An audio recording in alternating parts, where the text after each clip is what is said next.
All right, today we're going to be doing a lecture on eigenvalues and eigenvectors. So I'll write that down here.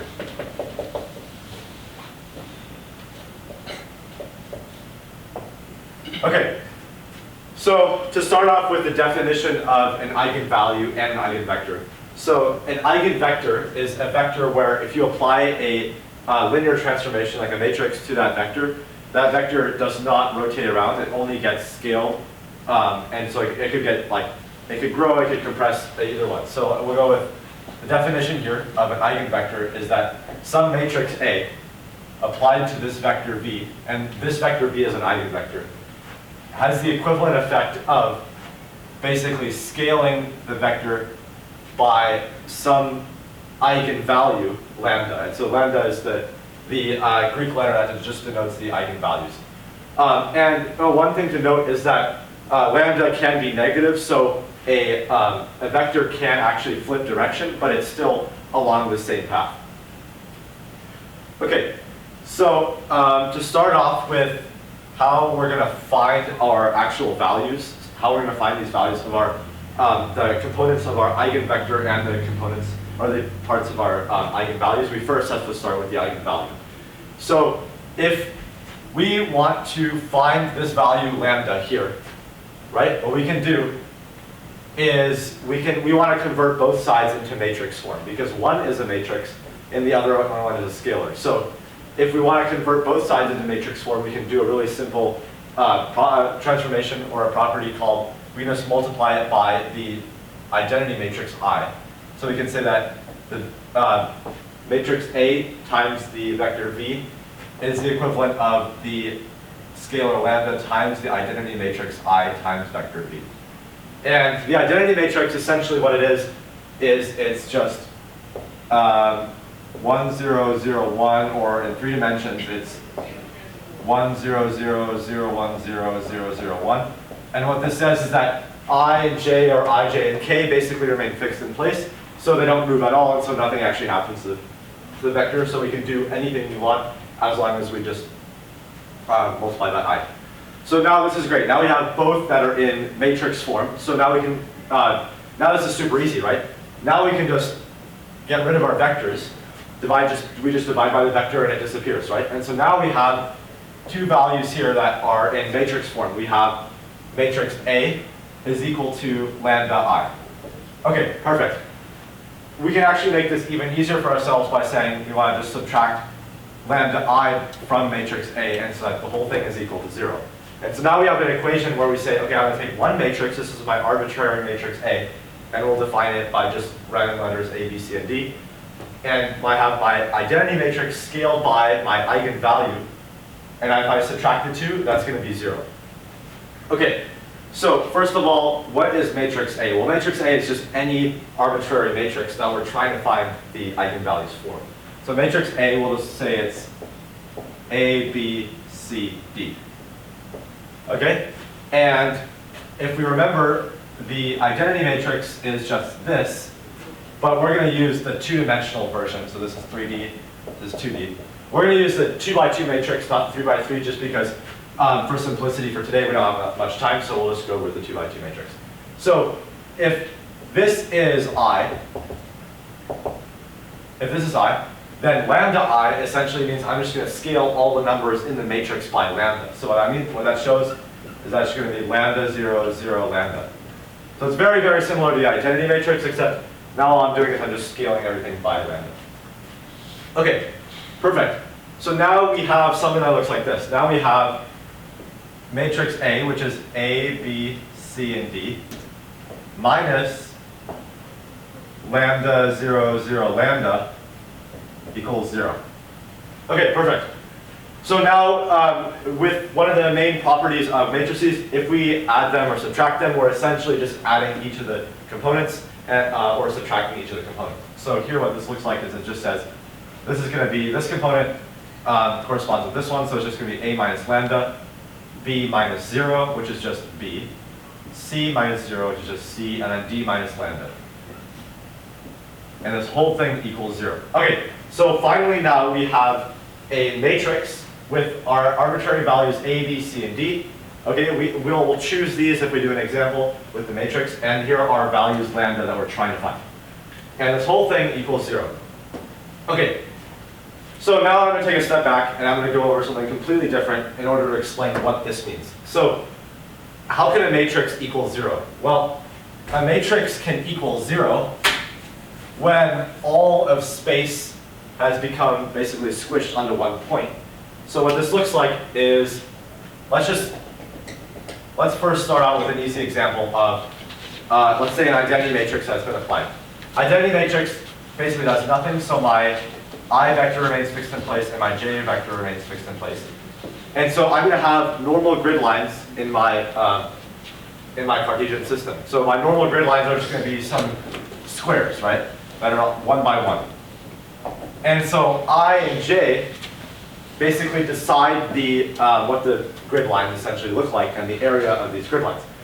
So this area of and I'll draw this out here, of one little unit in space enclosed by I and J, this is the area of, and it's called the determinant. So this is a really important idea if we want to move forward with this, is that this area is the determinant of the identity matrix. So what the determinant tells you is how big is this area that's been enclosed by the transformed I and the transformed J. So for example, I could have a grid line that looks something like this. That's here is I and here is J. And so my total area would be some parallelogram like this. And so this would be, and let's just say that matrix A creates this sort of shape with I and J. Well, this area enclosed by I and J is the determinant of matrix A. Okay, so for example, if I and J just get shrunk down to 0 and everything in space is just one little dot, then that area enclosed by I and J is also going to be 0. And so that means that the determinant of whatever matrix applies that, we'll call that matrix T, equals 0. So if I squish everything down to a single point, the determinant of that matrix that squishes everything is going to be 0. And so essentially what we're saying here is that the determinant of this has to be 0. Because if this squishes everything to 0, the determinant has to be 0. So how do I find the actual formula for the determinant? Well, I'm actually not going to go over the proof of the formula, but it's actually a fairly easy geometric proof. It just takes a long time. The determinant of a matrix A, and I'll write this down over here, given that A is, and it has A, B, C, and D, the determinant is AD minus BC. That's my area for a 2 by 2 matrix. So for this one right here, the determinant of this matrix, and I want to apply the determinant of this matrix, which essentially both of these statements are saying the same thing. I'm going to have A right here. Here's A. I'm going to have A. So A minus lambda times the last term, D minus lambda, minus BC. Okay, and that's equal to 0. Okay, I'm going to erase some of this over here. So now we have an equation that we can actually solve for lambda. Now we can actually say, okay, well, so I'll rewrite it over here. A minus lambda times D minus lambda minus BC equals 0. Well, if we're given the matrix A, and so that means when we're given the values A, B, C, and D, essentially what we have here is a quadratic equation where lambda is our independent variable. And so for this one, we would either use factoring if we're lucky, or we just have to stick to the quadratic formula. And so here, this is actually going to have either 0, 1, or 2 roots. So 0, 1, or 2 values for lambda, in which this is true. Okay, so now we actually, if we're given the values A, B, C, and D, so we're given the matrix A, we can show here that we can actually find the values lambda. So that's great. We found the values lambda, but now what we want to do is we want to find the actual components of the vectors that are the eigenvectors. Well, if we go back to our original property, and I'll erase this over here. Okay, so if we go back to our original property that the matrix A applied to the eigenvector V is equivalent to to lambda times the eigenvector V. Well, this we've solved for, right? Because what I can do is I can just multiply this out and create and make this exactly like a quadratic equation and solve for lambda. So we figured out this. And in order to find this, we have to know this. So this is great, right? Now, we have our A, B, C, and D applied to vector V. And let's just say, let's just make this easy and say that vector V has components x, y. And we're saying that this is the equivalent to lambda scaled, the xy scaled by lambda. Okay, so we found the value for lambda, so that's great. And so now we essentially just have to convert this into a vector.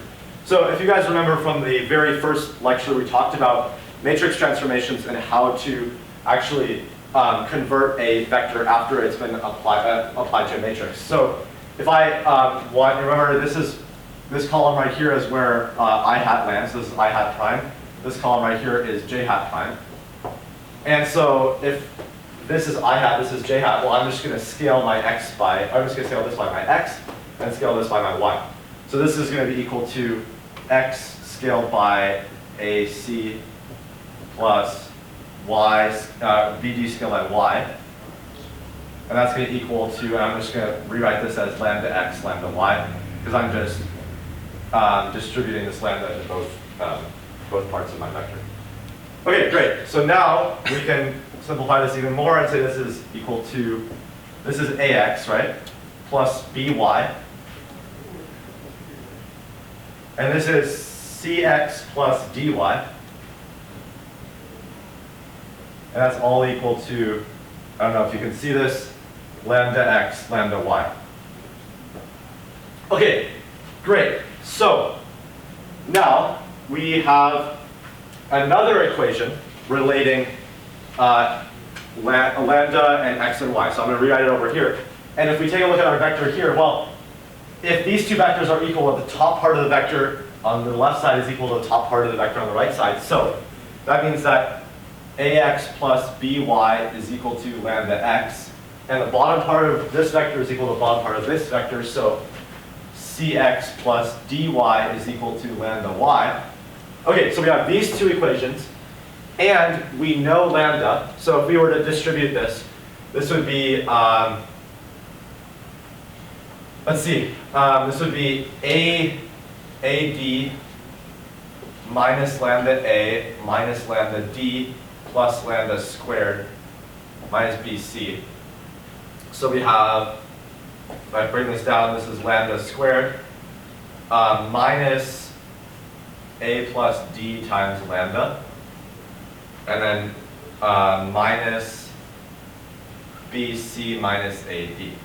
Okay, equals 0. So if we take a look here, we have three equations. So this is all assuming that we're given the values of A, B, C, and D. So given that we're given the values of A, B, C, and D, this right here is the equivalent of, so this right here I've converted it into just standard form of a polynomial so I can solve for lambda. And here I have, once I know lambda, I can just, and I know A and B, it's just a two different linear equations with two unknown variables, so I can solve for x and y by substitution. And so there, that's exactly how you solve both the values of lambda, or x and y. Okay, so that's how we find all our eigenvalues and eigenvectors, but what are actually the applications of eigenvalues and eigenvectors? Well, one of the easiest applications to kind of visualize is in rotational geometry. So, and I'm going to erase this over here. So, for example, let's just say I had some rotating cube, or actually, let's just make this easy. The sun or the Earth, right? We have axes of rotation on our planets, right? And those are spots where the if you lie on the axis of rotation, you're not actually going to move. You're going to stay in place, right? So let's just say I had my planet here, and here's my planet. and it's rotating, and I think the Earth's axis tilts around like 23.5 degrees, right? And it's going to rotate around this way, right? So my Earth is spinning, it's rotating. Well, there's going to be a spot here. There's going to be a line drawn down here where it actually doesn't, the values, the position does not actually change. The position stays the same relative to the planet, right? I'm still on here, but if I'm on if I'm anywhere else on my planet, I'm going to be spinning around all the time. So this is like one of the most, it was one of the easiest ones, the applications to visualize is in finding the axis rotations. There's other applications in differential equations. But overall, these are extremely important in basically understanding a lot of stuff in differential equations and rotational geometry. Yeah.